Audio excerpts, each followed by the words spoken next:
Okay, Mr. Lowe, can you tell me about the strategies and tactics, please, from your rugby game?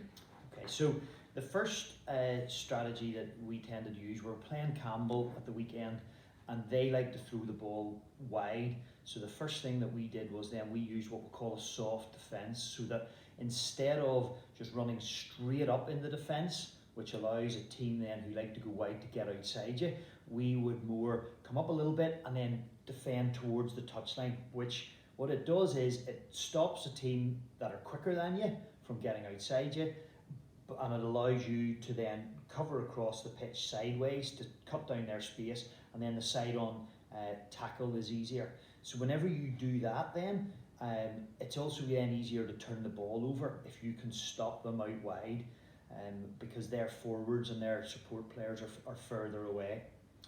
So that would be one of the team strategies that we used.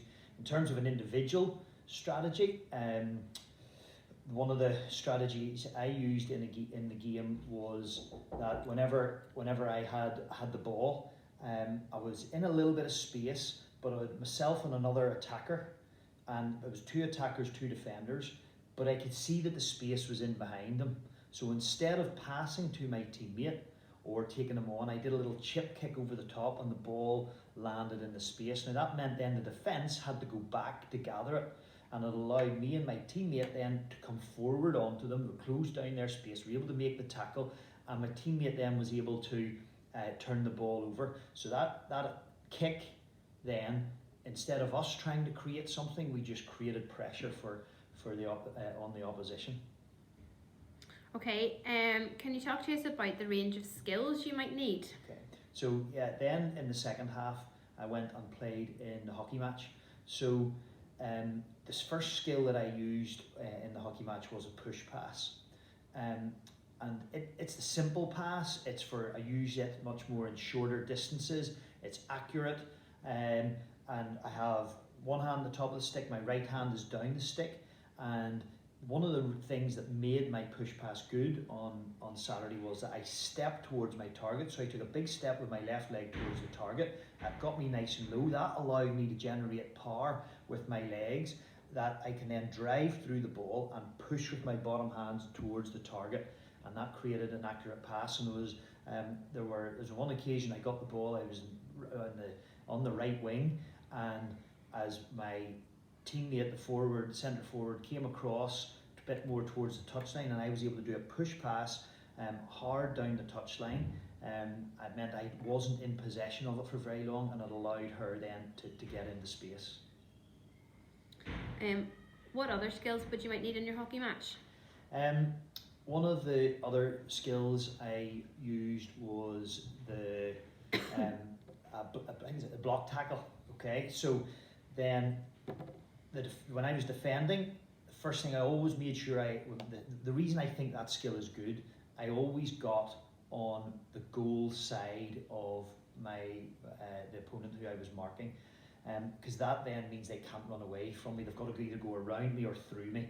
So whenever they were dribbling at me, again, I had strong grip in the stick, one hand at the top, one hand further down, and the lower you get, the stronger the position. So I got into a nice and low position, and whenever she dribbled it at me, I was then able to get down. It's a large area when the stick is totally horizontal. If my stick was up a little bit, it's a smaller area and it's easier for her to beat the stick. So getting the stick nice and low makes it a nice big long barrier, and I was able to then block her. On one occasion when she came at me, I was able to block the ball. On the second occasion then she tried to go around me because she knew the block was there, and that forced her a little bit wide, and she lost control of it. What any individual skills would be useful as a forward in hockey when you played your game? So yeah, I mean the individual skill of shooting. So there was once in the game I was just inside the D, and it was actually a bad pass from the defender, and the ball sort of came to me by mistake. So I found myself one-on-one with the keeper, and because the keeper was back, I felt it was best to take the shot straight away. And so to generate that power, I had both hands at the top of the stick, rather than with my push pass earlier, I had my hand in the middle of the stick. That both hands at the top of the stick allowed me to take a much bigger swing. I can generate much more speed on the head of the club, or the head of the club, head of the stick, and therefore a faster shot. My accuracy again came when I get my left foot towards the target and my hips towards the target, and I was able to swing through, make contact, and the ball went low down to the keeper's left hand side, down into the corner. So that's where my technique allowed me to be effective in the game. Okay, and then the last section, talk to me about the physical fitness demands that you need for your sport. So I was back again playing rugby, and then strength is a big one in rugby. And the one example I can think about on Saturday was that I had the ball, I took it into contact, and it was in the strength in my lats, my upper body, to hold onto the ball, because as I took it into the contact, one of the opposition then sort of wrapped around me and was trying to wrestle for the ball. But because I was probably stronger than her, maybe a little bit than him, but also maybe my technique was good as well, I was stronger, I was able to hold onto that ball, I was able to rip it away from my opponent, and meant I kept possession. I was able then to get the ground and present it to my team without them stealing it from me. Another component of, or another example of using strength in that match, strength in my legs. So whenever I was making a tackle, the opponent had ran at me, and I got the tackle, got in front of them, and good technique. I talked about technique earlier. Got my shoulder in, got nice and low, but I then drove with my legs. The strength in my legs allowed me to drive my opponent back in the tackle, which meant our defensive line is going forward, and it's creating slow ball for the opposition, and it's much more difficult for them to attack. And that leg strength was also obvious when I had the ball. Whenever I was going into the contact, there was an example on Saturday where I got the ball, I was in the midfield, I took a pass from the out half, and there was a little bit of space, but I had to go between two attackers, or two defenders, and I was able to then, as they got hold of me, the strength of my legs allowed me to drive through, to stay on my feet, to take a few extra steps that then got their defence going backwards. That made it easier for my support players to clear the ruck, and we had quick ball from which to attack. What about your aerobic and anaerobic endurance? So, although rugby, there's it's a lot of sprinting, stop. That's